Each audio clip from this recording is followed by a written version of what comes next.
हे आपण सलग 5व्या वर्षी आपण शिवजयंती साजरी करतोय। यावर्षी शरदनी म्हटलं की वर्तमान काळात शिवाजी महाराज कसे असू शकतात याबद्दल थोडंसं बोलावं किंवा त्यांचं महत्त्व आज काय असू शकतं याबद्दल थोडंसं बोलणं, त्याबद्दल मी थोडासा प्रयत्न करतोय।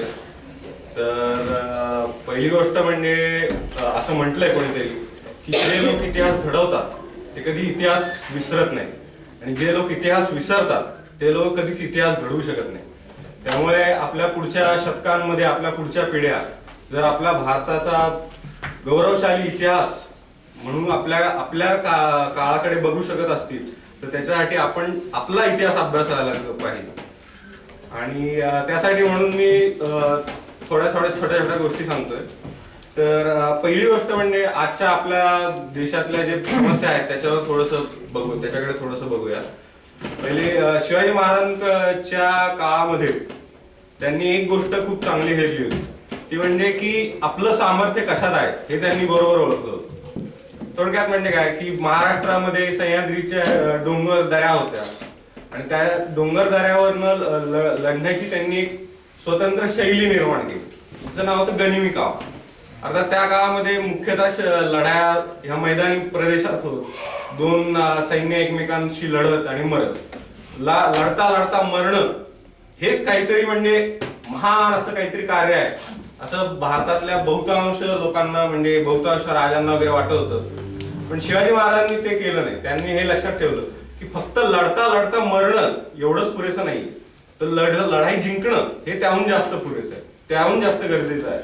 म्हणून समर्थ रामदासांनी म्हटलेले की मारिता मारिता मरावे। तर त्याप्रमाणे शिवाजी महाराजांचं एक कार्य आपण बघितलं पाहिजे आणि शिवाजी महाराजांच्या कार्याकडनं आपण आपला देश आपलं सरकार काही घेतंय का नाही माहित नाही, बहुतेक घेत नाही, दिसत नाही का।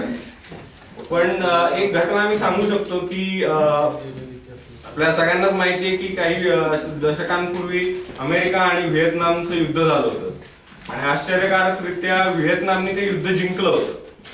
तर त्या काळातला व्हिएतनामचा जो राजा म्हणजे जो त्यांचा नेता होता महत्वाचा, त्याचं नाव होतं हो ची मिन।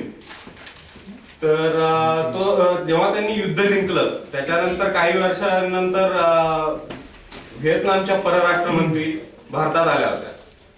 तर भारतात दिल्लीला त्या आल्या आणि दिल्लीमध्ये नेहमी कसं असतं की ते लाल किल्ला दाखवतात किंवा राष्ट्रपती भवन दाखवतात किंवा भारताचं संसद भवन दाखवतात। तर नेहमीप्रमाणे ते दाखवायला म्हणजे आपल्या जे अधिकारी होते त्यांनी वगैरे सुरुवात केली। तर त्या व्हिएतनामच्या ज्या परराष्ट्र मंत्री होत्या त्यांनी म्हटलं की मला तुम्ही कोणीतरी शिवाजी महाराजांच्या पुतळ्याकडे घेऊन चला, मला त्या पुतळ्याला हार घालायचा आहे।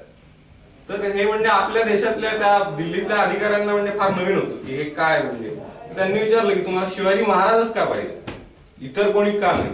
तर त्यावेळेला त्यांनी म्हटलं होतं की तुम्हाला एक गोष्ट आम्ही सांगू शकतो की जो गनिमी कावा शिवाजी महाराजांनी तुमच्या महाराष्ट्रामध्ये काही भारतामध्ये काही शतकांपूर्वी वापरला होता, त्या गनिमी काव्यावरून आमच्या व्हिएतनामच्या राज्यकर्त्यांनी आणि सैन्याने खूप काही शिकलं आणि एक स्वतःचा गनिमी कावा त्यातून एक पुढे आणला आणि त्या याच्यामध्ये आम्हाला शिवाजी महाराज खूप म्हणजे आदर्श स्थान असं होतं, म्हणून आम्हाला शिवाजी महाराजांना हार घालायचा। तर अशा पद्धतीने आपण एक लक्षात घेतलं पाहिजे की आपण आपल्या देशातल्या जी महापुरुष झाले, जे कोणी महान व्यक्ती झाल्या, जे कोणी मोठे राजे झाले, त्यांचं कार्य आपण विसरायला नकोय। तर त्यांचं कार्य आपण विसरायला लागलो तर आपला भविष्य काळ अंधारात आहे। तर या पद्धतीने शिवाजी महाराजांचं हे होतं। दुसरं म्हणजे शिवाजी महाराजांनी दुसरी गोष्ट काय केली होती की शत्रूशी कुठे लढायचं हे शत्रू नाही ठरवणार, शिवाजी महाराज ते ठरवतात। नेपोलियन बद्दल असं म्हटलं जातं की नेपोलियननी एक लढाई त्याची शेवटची हारली होती, वॉटरलूची। त्याच्या आधीपर्यंतच्या सर्व लढायांमध्ये शत्रूला कुठे भिडायचं, शत्रूशी कुठे युद्ध करायचं हे नेपोलियन ठरवत असे। शत्रू त्यांनी आखलेल्या बरोबर जे त्यांनी डावपेच आखले असे त्याच्यामध्ये अडकत असे। शिवाजी महाराजांचं थोडंच तसं होतं। आता साधंच उदाहरण घ्यायचं झालं तर आता सांगत होतं शरदने वगैरे सांगितलं की अफजल खान खूप मोठ्या सैन्यानिशी महाराष्ट्रावर चालून आला होता आणि शिवाजी महाराजांकडे फारसं काही सैन्य नव्हतं। तर शिवाजी महाराजांनी त्याच्यावर हल्ला करावा, म्हणून मग अफजल खानाने काय केलं की मैदानी प्रदेशात त्याला लढणं सोपं होतं, कारण त्याला त्याची माहिती होती कसं लढायचं. म्हणून त्यांनी शिवाजी आधी तुळजाभवानी ची मूर्ती फोडली, त्यानंतर पंढरपूरवर त्याने हल्ला केला, तिथली मूर्ती फोडली, तिथल्या जो पुजारी होता त्याच्या तोंडात गोमांस कोंबलं वगैरे. तर म्हणजे काय की शिवाजी महाराज चिडून आपल्यावर हल्ला करत त्यांचे जे गड आहेत, जे किल्ले आहेत ते सोडून आपल्यावर हल्ला करायला येतील, म्हणून त्यांनी ही सगळी योजना आखली होती.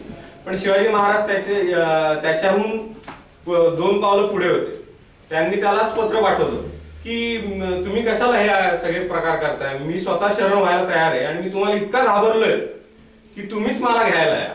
आणि असं करत करत त्याला प्रतापगडावर बोलवलं.